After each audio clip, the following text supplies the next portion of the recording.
တာပါခင်ဗျာပြန်တဲ့ချင်တယ်မှာကြိုးစားပါတယ်ဒီကပြည်သက်ကြီးကိုပြောပြပေးမှာကတင်မင်းပင်အကြောင်းပဲဖြစ်ပါတယ်ဗီဒီယိုကလေးမှာပြန်တဲ့ချင်တယ်ကို subscribe လုပ်ထားပေးပါလို့မေတ္တာရက်ခံပါတယ်တချို့အိမ်တွေမှာစိုက်ထားတာတွေ့ရတတ်တဲ့တင်မင်းပင်ဟာအရွက်တွဲတွဲရှည်ရှည်အဖျားချွန်ပြီးထိပ်ပြားလေးတွေဟာထိမိရင်ဆူတတ်ပါတယ်တင်မင်းပင်ကိုဆေးဘက်အနေနဲ့တော့ဘိုက်အောင်ဘိုက်နာလျောင်းလင်နာဖြစ်နေရင်စနွန်းမုံစားစသည်တို့နဲ့အရှင်ပြေသလိုရောဆက်ပြီးသွေးလေးရင်ပျောက်ကင်းစေနိုင်တယ်လို့ဆိုပါတယ်တချို့အနာတွေမြုံတွေကရောင်ရမ်းနေမယ်ဆိုရင်တင်မင်းရွက်ကိုကြိတ်ချေပြီးအနာဘေးမှာအုံထားပေးမယ်ဆိုရင်အမြန်ဆုံးပြည်တဲပြည်ပေါက်ကအနာကျက်မြန်တယ်လို့ဆိုပါတယ်တင်မင်းရဲ့တခြားထူးခြားချက်တစ်ခုကိုပြောရရင်မိတ်ဆွေတယောက်အိမ်ဝယ်လိုက်ပြီးအိမ်တစ်တပွဲလုံးလို့ဖိတ်ထားတာနဲ့သွားလိုက်ပါတယ်ဝယ်လိုက်တဲ့အိမ်ဟာတစ်သားအိမ်ကြီးဖြစ်ပြီးတိုင်လုံးကြီးတွေနဲ့အတော်ကိုခမ်းနားပါတယ်ပရမအိမ်ရှင်လက်ထက်မှာဘာမှပြောဆိုတတ်မကြပါဘူးမိတ်ဆွေဖြစ်သူအိမ်မှာစားတော့ပြီးစကားပြောကြတော့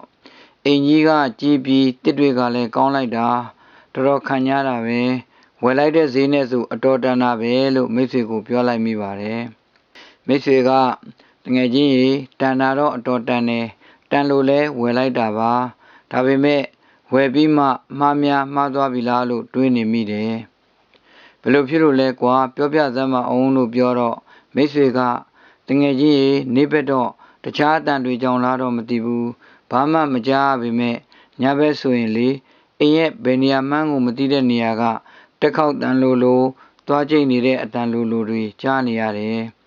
ဝယ်ပြီးတက်နေကသာဆိုတော့စိတ်ထင်လို့ပဲလားတခြားကလာတဲ့အတန်လားဆိုပြီးအလေးမထားခဲ့ပါဘူးဒါပေမဲ့ညတိုင်းလိုကြားလာရတာကိုတယောက်တည်းမဟုတ်ဘူးအိမ်သားတွေလည်းအားလုံးကြားရတယ်ကြားရတဲ့အတန်နေရာလိုက်ရှာတော့ဘလို့မှရှာမရဘူးလေထဲမှာပဲဟိုနေရာလိုဒီနေရာကလိုနဲ့စိတ်ထဲမှာလည်းဒီအိမ်ကြီးကိုမတန်းသလိုခံစားလာရတယ်တရေပဲ6တလိုဘာလိုညာလိုတွေနဲ့ပေါ့ပရမအိမ်ရှင်ကဒါကြောင့်မြန်ဈေးတက်တာနဲ့ရောင်းသွားတာလားဆိုပြီးတော့တွေးမိတယ်ဒါကြောင့်ဒီနေ့အိမ်တစ်တပွဲနဲ့တူတန်ဃာတော်တွေပါပင့်ဖိတ်ပြီးပြေးရွတ်ကမောဖတ်စတာတွေလုပ်လိုက်တယ်စိတ်ထဲရှင်းသွားအောင်လို့ပါလို့မိတ်ဆွေကပြောပြပါတယ်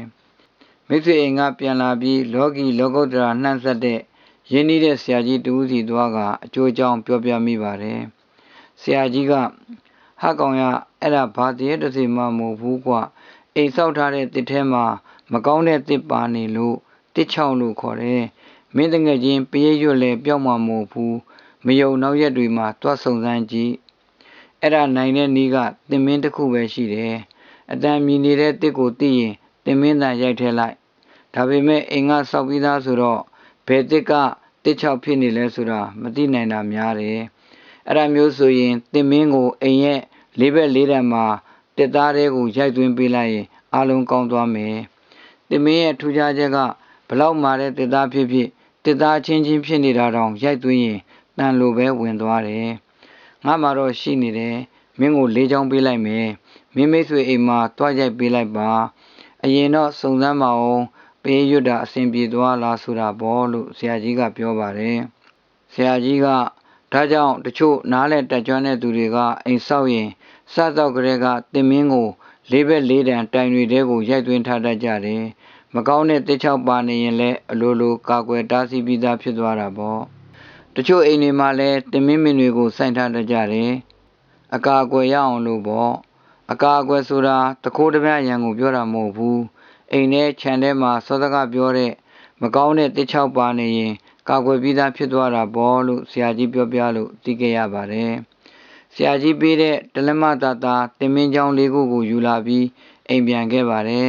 နောက်3ရက်လောက်ကြာတော့မိတ်ဆွေအိမ်ကိုတင်မင်းချောင်းလေးတွေနဲ့အတူတွားခဲ့ပါတယ်အိမ်ချေနေပြေးရွတ်လိုက်တာအဆင်ပြေသွားပြီလားလို့မေးလိုက်တော့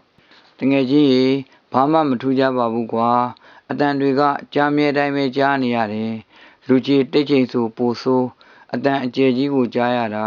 အိမ်သားတွေကတော့မနေရတော့ဘူးတောင်ပြောဆိုနေလို့မနေဖြောင်းမြထားရတယ်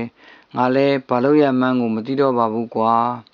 အိမ်ကြီးကကောင်းပြီးဈေးကလည်းတန်နေတော့ငါလဲဝယ်လိုက်မိတယ်ခုတော့ကွာဆိုပြီးမျက်နှာမသားမယာနဲ့မိတ်ဆွေကပြန်ပြောပါတယ် ကဲဘာမှစိတ်ညစ်မနေနဲ့တော့နီလန်းကောင်းရလာတယ်ဆိုပြီးဆရာကြီးပြောပြရှင်းပြတဲ့အတိုင်းအားလုံးကိုပြန်ပြောလိုက်ပါတယ်ဟင်ဟုတ်ရလားကွာတန်ဃာတော်တွေတောင်ပေးရွလို့မပြောက်တာဒါဆိုတင်မင်းကိုဘယ်မှာရှာရမလဲအဲ့ဒီဆရာကြီးစီမှမရှိဘူးလားလို့မိတ်ဆွေကဆရာထက်သန်စွာနဲ့ပြောလိုက်ပါတယ်ရှိတာပေါ့ကွာဆရာကြီးကတင်မင်းလေးချောင်းပေးလိုက်တယ်ကဲခုပဲဒိုးနှစ်ယောက်ရိုက်လိုက်ကြရအောင်တစ်သားတဲ့ကိုတစ်သားစရိုက်သွင်းလို့ရတာမမြင်ဘူးသေးလို့ငါလည်းကြည့်ကျင်နေတာလို့ပြောဆိုဆိုနဲ့တငယ်ချင်းနှစ်ယောက်အိမ်တိုင်ပတ်လက်လေးတိုင်မှာတင်မင်းချောင်းလေးတွေကိုရိုက်သွင်းကြပါတယ်တစ်သားမာတဲ့ကိုတင်မင်းစာလေးတွေရိုက်သွင်းတဲ့အခါဟုတ်ပါမလားလို့တစ်သားချောင်းလေးတွေကျိုးကုန်မှာပဲလို့ထင်ထားမိတာအံ့ဩစရာကောင်းတော့အောင်တင်မင်းချောင်းလေးတွေဟာတန်ချောင်းလေးတွေလိုတစ်သားမှာတိုင်ထဲကိုနစ်ဝင်သွားပါတယ်မိတ်ဆွေကိုကဲလှုပ်တင်တာတော့လှုပ်ပြီးပြီအခြေအနေစောင့်ကြည့်လိုက်ပေါ့လို့ပြောဆိုနှုတ်ဆက်ပြီးပြန်လာခဲ့ပါတယ်နောက်တနေ့မနေ့စောစောမှာပဲအဲ့ဒီမိတ်ဆွေဟာပန်းသီးတွေစပစ်သီးတွေဝယ်လာပြီးတငယ်ချင်းရေဟုတ်တကွာညကဘာတမ်းမကိုမကြဘူးတစ်ချိန်ချိန်တော့ကြားမှာပဲဆိုပြီးတအိမ်လုံးမအိပ်ဖဲကိုစောင့်နားထောင်နေတာမိုးသာလင်းရောဘာတမ်းမကိုမကြားရတော့ဘူးဝမ်းသာလိုက်တာမှဘာပြောကောင်းမလဲမင်းကိုကျေးဇူးတင်လို့လက်ဆောင်လာပေးတာအိမ်သားတွေတော့ညကတညလုံးမအိပ်ပဲအတန်စောင့်နားထောင်နေရလို့ခုမနဲ့အိတ်နေလိုက်ကြတာငါကတော့ပြောကျင်လွန်းလို့မအိပ်သေးပဲတတိတွေဝယ်ပြီးမြင်းစီထွက်လာခဲ့တာတကယ်ကိုကျေးဇူးတင်လိုက်တာကွာငါမှအိမ်ကြီးအိမ်ကောင်းဝယ်ထားပြီးမှစွန့်လွန်ရတော့မယ်ကိန်းဆိုင်နေတာမင်းကူညီပေးလို့ပေါ့ကွာကျေးဇူးတငယ်ချင်းရေလို့တတွတ်ပြောပြီးပြုံးရွှင်နေတဲ့မျက်နှာနဲ့အတူဝယ်လာတဲ့တတိတွေကိုပေးပါတယ်တကယ်ကျေးဇူးတရားမှာကဆရာကြီးกว่าသူပြောပြလို့ပြီးတော့တင်မင်းတွေလည်းသူပဲပေးလိုက်တာ